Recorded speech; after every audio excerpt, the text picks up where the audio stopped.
चढ़ो चढ़ो चढ़ो धीरे धीरे। हेलो है, गुड मॉर्निंग, गुड इवनिंग, जब भी देख रहे हैं आप लोग, सत श्री अकाल, नमस्कार, आदाब आप सबको। एनर्जी कुछ ज़्यादा ही आ चुकी है अभी, समझ में आ रहा होगा क्यों। हम लोग ट्रैकिंग करने जा रहे हैं ऊपर।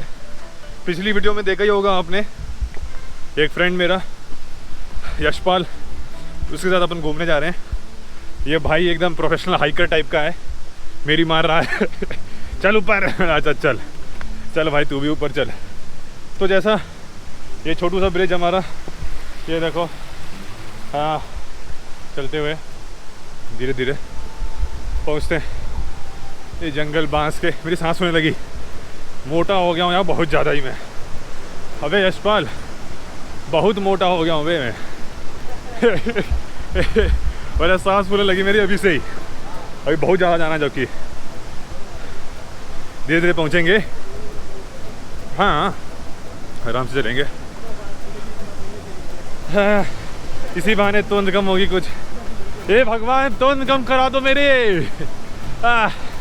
चलो, अब जैसा इस वीडियो का टाइटल होगा उससे समझ में आ ही गया होगा कि हम लोग बातें करेंगे इंग्लिश टीचर बनना। अगर आपको जापान में कैसे बनोगे। मेरा फ्रेंड ये ऑलरेडी एक इंग्लिश टीचर है, लोगों को इंग्लिश पढ़ाता है, और जो कुछ लोग अच्छे लोग हैं उन्हें हिंदी भी पढ़ा देता है। तो दो पंथ एक काज, दोनों ही सिखा दो। हाँ, अरे यशपाल थोड़ा धीरे है, तुम बहुत तेज़ भागते हो। अब वीडियो जैसी ही बन रही होगी ऐसे यार, बड़ी कमज़ोर वीडियो होगी ठीक है, जैसा भी है, इसलिए भी होगी मैं कमज़ोर हो रहा हूँ सांस फूल रही है। अरे बहुत मेहनत करनी है बे। चलो, अब देखो भाई मेरा जो है ये भी इंग्लिश टीचर है, और ये इंग्लिश टीचर कैसे बना इसके बारे में थोड़ी देर बाद बात करते हैं। और क्या प्रोसेस करने पड़ेंगे वो थोड़ी देर में बात करते हैं। थोड़ा सांस ले लूँ मैं भी।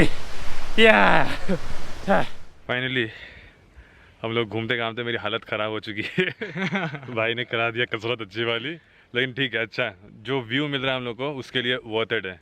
ये पानी सा क्यों दिख रहा है मुझे, रुको साफ़ किया जाए पहले। बरसात होने लगी यार, थोड़ी सी बरसात हो रही है, हल्की हल्की पानी गिर रहा है यार। कुछ ज़्यादा तेज़ नहीं हो गया पानी? नहीं ना, ठीक है चलेगा चलेगा ना हाँ। तो व्यू जो है वो देखो, ये रहा। हम लोग इधर बैठे हैं, ये पूरा पहाड़ का कोना है इस तरफ, हल्की हल्की बरसात। आप इस तरफ शिजुओका शहर वो देख सकते हैं, वो शिजुओका सिटी उधर की तरफ बीच में। हाँ उधर कहीं जहाँ भी बादल आ गए हैं। हाँ वो हाँ समझ गया, शिजुओका शहर ठीक है। इधर साइड आप नीचे देखेंगे तो याइजू शहर है। वो याइजू, वहाँ जो एक पुल दिख रहा है छोटा सा, वो वाला कह रहे हो क्या? हाँ, ये छोटा सा पुल है, उसके नीचे जो पूरा शहर जो शुरू हो रहा है वो याइजू है। याइजू है, अच्छा। इसके आपके सीधे हाथ पे, हाँ ये पेड़ के पीछे। हाँ जी, ये पेड़ के पीछे ये है फुजिएदा शहर। फुजिएदा, फिर इसके नीचे यहाँ दिख नहीं रहा है, पर उसके बाद फिर तब मकीनोहारा और वो सब आएगा, ग्रीन टी का पूरा। हाँ, मकी शिमादा वगैरह शुरू हो जाता है। तो ये देख रहे हो कितना सुंदर सीन है यहाँ का, देख रहे हो, बहुत ही सुंदर खूबसूरत। जापान में सबसे अच्छी बात यही है, पूरा जापान इतना खूबसूरत है, खाली खूबसूरती ही देखते रहो बस तुम ठीक है। तो अभी जो मेन है, जो हमारा टॉपिक था वो यही था कि हम लोग अच्छी लोकेशन पे आए, बैठ थोड़ा बात करें इंग्लिश टीचर के बारे में। तो भैया आप इंग्लिश टीचर हो? हाँ जी। तो कितने 3-4 साल से आप शायद पढ़ा रहे हो यहाँ पे, और ज़्यादा से पढ़ा रहे हो? मुझे पढ़ाते हुए 2.5 साल हो गया। 2.5 साल हो गया? हाँ 2.5 साल, मतलब 2.5 साल से ऊपर। 2.5 साल मतलब 3 साल करीब करीब हो गया इनको यहाँ पढ़ाते हुए। अब ये 3 साल ये इंग्लिश टीचर हैं, वो पढ़ा रहे, अच्छी खासी जनता को पढ़ा रहे हैं। स्कूल में ही पढ़ाते हो ना? हाँ जी, स्कूल में ही पढ़ाते हो, जो एम्प्लॉयज़ जो काम कर रहे हैं वहाँ भी पढ़ाते हो, उधर भी पढ़ाते हो? हाँ, अगर प्राइवेट लेसन आपके पास हुए तो हम पढ़ा देंगे। बाकी तो स्कूल में तो पढ़ा ही रहे हो। हाँ, तो देख रहे हो, जिनको इंग्लिश टीचर बनना है भाई, उनके लिए ये वीडियो बहुत ज़रूरी है। ध्यान से देखना और पूरा अंत तक देखना, तभी कुछ समझ में आएगा कि कैसे इंग्लिश टीचर बनना है। सबसे बेस्ट जॉब है, जो फॉरेनर यहाँ एक आ रहा है उसके लिए सबसे बेस्ट जॉब मुझे लगता है यही है। अंग्रेजी बोलना आ रहा है और आओ यहाँ पे अंग्रेजी पढ़ाना शुरू करो, यहाँ की जनता भी अंग्रेजी पढ़ना चाहती है। डिपेंड करता है आप पे कि मतलब आपको लोगों से इंटरेक्ट करना अगर अच्छा लगता है, बच्चों से इंटरेक्ट करना अच्छा लगता है, हाँ, तो फिर ये जो बहुत इंटरेस्टिंग है। हाँ, नहीं तो फिर अगर आपको बात ही करना अच्छा नहीं लगता तो बेकार में क्यों अंग्रेजी पढ़ा रहे हो तुम। हाँ, तो जैसे मास्टर होते हैं स्कूल के, उस तरह के बन जाओ फिर उस तरह का यहाँ कल्चर नहीं है, आप इस तरह नहीं पढ़ा सकते। यहाँ पे आपको बहुत फ्रेंडली होकर पढ़ाना पड़ेगा। तो अच्छा ये बताओ, सबसे ज़रूरी चीज़ इंग्लिश टीचर बनने के लिए बेसिक रिक्वायरमेंट क्या है? मतलब आप पढ़ाई कहाँ तक करनी होनी चाहिए मिनिमम? बेसिक जो है आपकी एटलीस्ट ग्रेजुएशन की होनी चाहिए आपने, किसी भी फील्ड से। किसी भी फील्ड से। हाँ पर वो जो ग्रेजुएशन आपने की हुई है उसके साथ में ये भी है कि आपकी जो एजुकेशन है स्कूलिंग से लेके कॉलेज तक मिनिमम 12 इयर्स आपकी इंग्लिश मीडियम एजुकेशन होनी चाहिए। जितने लोग भी हो ध्यान रखना, 12 साल पढ़ाई कम से कम अंग्रेजी मीडियम में करनी पड़ेगी तभी उसके बाद कुछ हो सकता है। पहली बेसिक रिक्वायरमेंट ग्रेजुएशन किसी भी फील्ड में। देन सेकंड रिक्वायरमेंट, सेकंड ये यहाँ पे थोड़ा सा एक्सपीरियंस मांगते हैं। एजुकेशन एक्सपीरियंस होना चाहिए। होता क्या है एजुकेशनल मतलब कि हाँ टीचिंग एक्सपीरियंस आपको होना चाहिए, चाहे वो वॉलंटियर हो चाहे प्रोफेशनल हो। कैसा भी नहीं करता है, लेकिन उसका सर्टिफिकेट होना चाहिए नहीं कि हम पढ़ाए हैं, ऐसा कुछ नहीं चलेगा। सर्टिफिकेट हो तो अच्छा है, नहीं भी हो तो एटलीस्ट मतलब कि उनको पता चल जाता है, क्योंकि वो आपसे सवाल ऐसे पूछेंगे कि आपको मतलब कि अगर आपको एक्सपीरियंस नहीं है, अगर आप झूठ बोलोगे तो वो पकड़ लेंगे आपको। और फिर एक बार पकड़ लिया फिर बाबा जी बाय फिर आना मत यहाँ पे। वो ब्लैकलिस्ट टाइप में कर देते हैं कि उन्होंने खुद पसंद नहीं झूठ बोलना। मतलब ये है कि हाँ आप उस कंपनी में दोबारा अप्लाई नहीं कर पाओगे फ्यूचर में, ये चीज़ है। ठीक है ठीक है। हाँ फिर और तीसरी रिक्वायरमेंट। और तीसरी रिक्वायरमेंट कोई सर्टिफिकेशन की जरूरत होती है क्या? जो सर्टिफिकेट जैसे मैंने आपको बताया था पहले भी, एक जो कोर्स होता है टीसॉल मतलब ये teaching English to students of other language. Okay. So ये कोर्स इंडिया में भी होता है, पर इंडिया में मुझे पता नहीं है कैसे कराते हैं। पर ये कोर्स मैं जब जापान आया था मैंने उसके बाद यहीं पे किया था। अच्छा, जापान में ही किया था। तो यही कोर्स खत्म करने के बाद फिर आपने स्कूल में अप्लाई किया? हाँ जी, कि मुझे पढ़ाना अंग्रेजी किया। तो इस कोर्स में बेसिकली क्या होता है कि अभी तक मतलब जो लोग इंडिया में रह रहे हैं उन्होंने अभी तक इंडियन एजुकेशन सिस्टम ही देखा है कि इंग्लिश कैसे पढ़ाई जाती है। आप जापान में आओगे तो बिल्कुल मतलब कम्प्लीटली डिफरेंट है।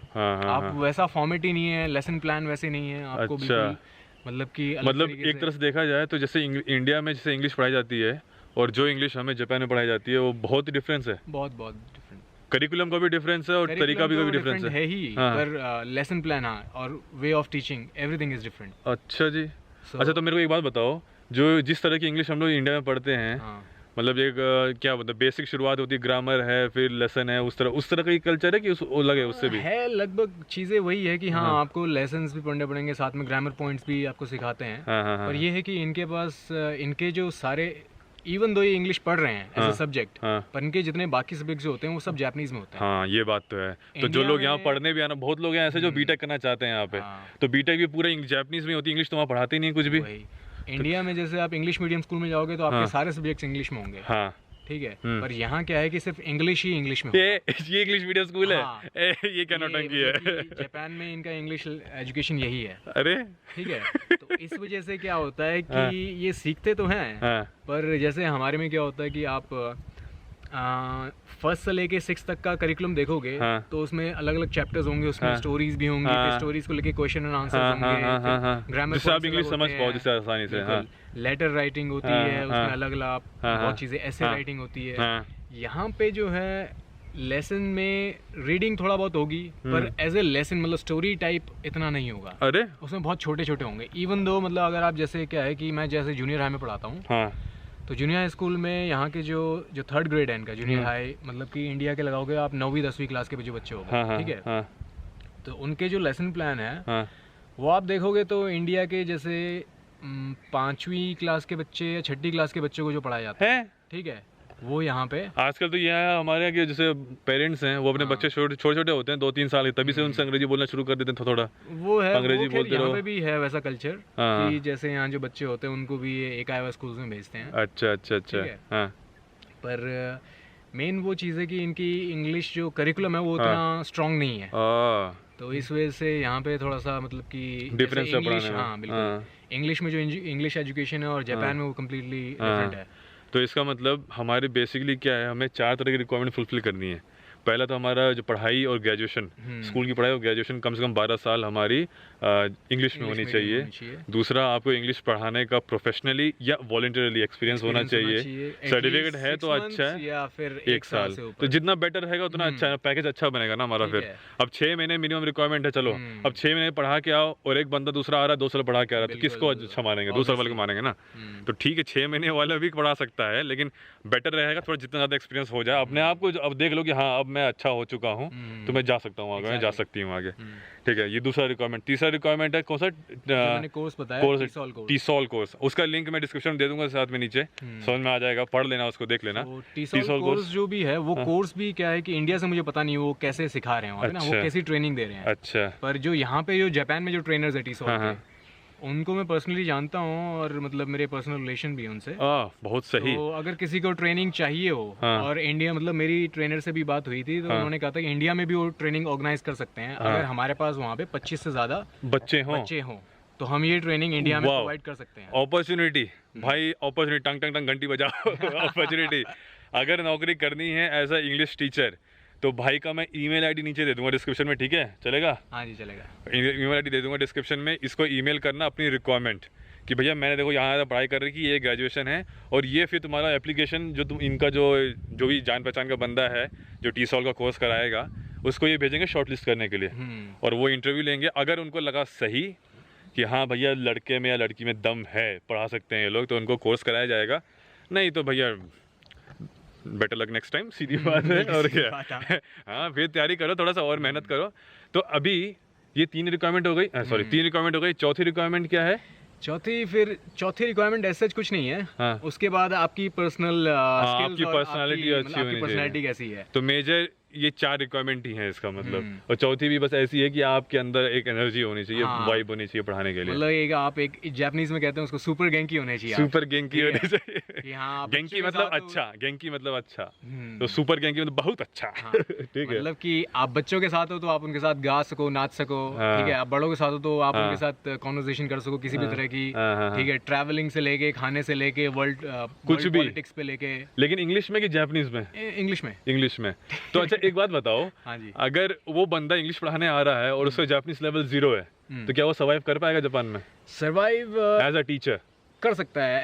ऐसा है ना, जापान में क्या होता है कि जापानीज स्किल्स ये मांगते हैं, पर ऐसा नहीं है कि एकदम N1 लेवल का क्लियर होना चाहिए। नहीं, अगर आपकी मतलब कि बिल्कुल अगर 0 भी हो जापानीज में, पर अगर आप क्या कहते हैं हाँ पढ़ना चाहते हो, ठीक है, जापानीज कल्चर को लेके इंटरेस्टेड हो, तो हाँ वो आपको बिल्कुल हायर करने में भी इंटरेस्टेड होंगे। कुछ लोग ऐसा बोलते हैं ना, मुझे जापानीज एनीमे बहुत पसंद है, ठीक है, मुझे जापानीज कार्टून बहुत पसंद है।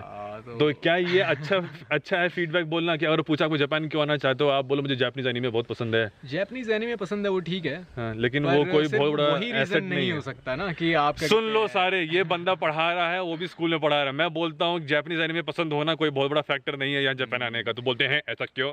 लो सुन लो, जापानीज एनीमे वर्ल्ड वाइड सबको पसंद है, सबको पसंद है। तो जापान थोड़ा ना आ जाओगे उसके लिए। अब आपको जापानीज कल्चर पसंद है, आप जापानीज कल्चर को अडॉप्ट करना चाहते हो अपनी लाइफ में, कुछ सीखना चाहते हो यहाँ से, तब समझ में आती है ये बात।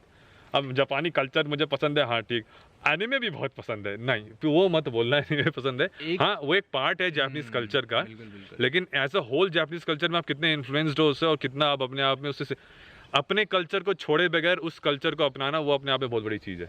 वो अगर कर सकते हो तब ठीक है, अदरवाइज ये बोल के आना कि भाई जापानीज एनीमे बहुत पसंद, नारुतो बहुत पसंद है मुझे, उससे नहीं चलेगा यहाँ पे। एक चीज़ है जिससे बहुत फर्क पड़ता है कि आप कितने ओपन माइंडेड हो दूसरे कल्चर को लेके, डिफरेंट लैंग्वेजेस को लेके, ठीक है, और different ways of living, because आप दूसरे देश में जा रहे हो तो उनका लिविंग स्टैंडर्ड अलग है, तरीका अलग है, वही हर चीज़, मतलब कि कल्चरल डिफरेंसेस जो होते हैं वो बिल्कुल। अब जैसे हम लोग जहाँ नीचे थे अभी एक कैफे में थे थोड़ी देर पहले, इसका पिछला वीडियो वही है, अगर नहीं देखा तो बटन में आ रहा है, वो देख लेना, जरूर देख लेना, कसम से कह रहा हूँ देख लेना, ठीक है। तो अब जैसे उनका कैफे देखोगे तो वो कैफे एक जापानीज स्टाइल का कैफे बना हुआ है। अब उस कैफे की जो डेकोरम है वो अगर आप आके मेंटेन करते हो, वो उनका खुद का एक कल्चर है, और आप उसकी इज्जत करते हो तो वो भी आपकी इज्जत करेंगे, ऑब्वियस सी बात है।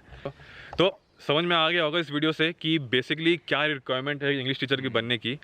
तो अगर नहीं समझ में आया है कुछ तो नीचे कमेंट करो, मैं रिप्लाई करूँगा, DM करो मेरे को इंस्टाग्राम पे, तो मैं वहाँ भी रिप्लाई करूंगा। DM नीचे डिस्क्रिप्शन में आ रहा है। और एक चीज़ और मैं बताना चाहूँगा कि जब आपने ये जो प्रोसेस जो अब तक बताया, ये आपने जब एक बार कंप्लीट कर लिया, जब आपका TESOL कोर्स कंप्लीट हो गया, उसके बाद जापान में इंग्लिश टीचिंग के लिए 2 टाइप्स की जॉब है अभी इनिशियली। एक होती है पब्लिक स्कूल में जो आप जाते हो, ठीक है, as a assistant language teacher, ठीक है, वो हो गया। दूसरे होगी एक एकावाज में होती है। एकावाज मींस जो कन्वर्सेशन स्कूल होते हैं यहाँ पे, अच्छा बातचीत करने में, जैसे वो हो गया, आपको इंग्लिश कन्वर्सेशन सिखाते हैं, ठीक है, सिर्फ मतलब उनका फोकस कन्वर्सेशन पे होता है, ठीक है। तो फिर आप मतलब कि आप किस में जाना चाहते हो, आप किस में अच्छे हो, आप वो जा सकते हो वहाँ पे, तो वो भी डिपेंड करता है। कंपनीज भी मतलब फिर अलग अलग तरह की कंपनी है। कुछ कंपनीज जो हैं वो सिर्फ ALT जॉब में असिस्टेंट लैंग्वेज टीचर उसकी जॉब में देते हैं, और कुछ कंपनीज हैं सिर्फ कन्वर्सेशन में बुलाते हैं, एकावा स्कूल में, एकावा स्कूल के लिए हायर करते हैं। तो अब जैसा, तो ये ढूंढे कैसे नौकरी? ये ढूंढने के तरीके हैं कि कुछ वेबसाइट्स भी हैं, जैसे इंडीड हो गया, लिंक्डइन हो गया, वहाँ से इंडीड पे इतना नहीं है, लिंक्डइन भी ठीक है मिल जाएगा आपको, पर मेन जो यहाँ पे एक वेबसाइट है वो है गाइजिन पॉड। हाँ गाइजिन पॉड तो पता है मेरे को भी। हाँ उस पर आप ढूंढोगे उस पर मिल जाएंगी, पर मोस्ट ऑफ द कंपनीज जो वहाँ पे होती हैं उनकी रिक्वायरमेंट्स होती है वो नेटिव टीचर्स से आते हैं, ठीक है। पर कुछ कंपनीज ऐसी हैं कि हाँ उनको नॉन नेटिव टीचर्स भी चलेगा, बस स्किल होना चाहिए। डिपेंड करता है कि हाँ आपकी स्किल्स कैसी हैं और मतलब कि आपकी पर्सनालिटी कैसी है। पर्सनालिटी बहुत ज़्यादा मैटर करती है बिकॉज वो जो आपका इंटरव्यू लेंगे ही, ठीक है, आप किस तरह से रिस्पॉन्ड कर रहे हो, ठीक है, आपकी वॉइस टोन क्या है, ठीक है, आई कांटेक्ट है कि नहीं, क्या मतलब बॉडी लैंग्वेज से समझ में आ आप जाएगा। मुंह से चाहे कुछ भी बोलोगे, बॉडी लैंग्वेज से पता चल जाता है, ठीक है, कितने आप पानी में हो, सीधी बात है। अच्छा सबसे जरूरी चीज, सब बात की एक बात, दाम कितना मिलता है लोगों को यहाँ पे? डिपेंड करता है अगेन कि आप स्किल कैसा है, नहीं स्किल नहीं, डिपेंड करता है कि आप कंट्री साइड में जा रहे हो कि सिटी में जा रहे हो, उसके लिए अलग अलग वो है। फिर कि आप एक एवरेज स्कूल में जा रहे हो या एज ए ALT टीचर जा रहे हो, तभी एक एवरेज, क्योंकि घूम फिर के कुछ भी बताओगे ना तो ये पूछते हैं लोग सैलरी कितनी मिलेगी। तो एवरेज बताऊं मैं 2 लाख ना 2 लाख महीने का करीब मिल जाएगा। और डिपेंड करता है आपकी स्किल कितनी अच्छी है, स्किल अच्छी होगी तो और ज़्यादा भी मिल सकता है। बाकी फिर ये है कि उतना मिलता है कईयों को, फिर एक्सपीरियंस से भी डिपेंड करता है। फिर ऐसा भी होता है कि कई बार उसके बाद टैक्सेस वगैरह भी कटते हैं, आपका इंश्योरेंस कटेगा, पेंशन का कटेगा, तो उसमें फिर अलग अलग होता है। और उसके बाद अगर मान लो आपने अच्छा प्राइवेट ट्यूशन भी दे सकते हैं ना, फिर तो उस केस में ऐसा तो है नहीं, प्राइवेट दे नहीं सकते, लाइक अलाउड नहीं होता है, पर कुछ कंपनीज अलाउड करती हैं, ठीक है। जैसे जिस कंपनी के लिए मैं करता हूँ वो अलाउ करती है। देखिए बादल आ गए, देखिए अभी दिख रहा था पूरा, सब बादल बंद हो गए, सारा बंद, लिटरली बादल आ चुके हैं यहाँ पे, हम लोग बादलों के बीच में बैठे हैं, देख सकते ऐसी जगह ये शिमला हो रखा पूरा एकदम। ठीक है अंधेरा हो गया लिटरली, देखो पहले उजाला था, देखो हमारे चरक काले काले हम दिख रहे हैं कितने। ठीक है मतलब अब रिक्वायरमेंट बेसिक हमें पता चल गई है क्या क्या रिक्वायरमेंट है। नहीं कुछ समझ में आ रहा है, कुछ डाउट हो रहा है तो नीचे कमेंट सेक्शन में कमेंट करो, नहीं तो कमेंट थोड़ा देर में रिप्लाई होता है, लेकिन DM करोगे जल्दी रिप्लाई वहाँ DM पे हो जाएगा। तो इंस्टाग्राम पे फॉलो नहीं किया तो प्लीज़ फॉलो करो, नीचे लिंक आ रहा है, चैनल सब्सक्राइब नहीं किया तो सब्सक्राइब करो। अगर वीडियो पसंद आई तो प्लीज़ लाइक करना इस वीडियो को और शेयर करो, क्या पता कुछ और लोगों को मदद मिल जाए ऐसे। ठीक है मिलते हैं फिर किसी ऐसी नेक्स्ट अच्छी प्यारी सी वीडियो किसी नई टॉपिक के साथ, तब तक के लिए बाय बाय बाय बाय। ये देख लो बादल, पूरे बादल, अगर हो सका तो ड्रोन शॉट आ जाएंगे, नहीं तो नहीं आ पाएंगे, सॉरी फॉर दैट। बाय।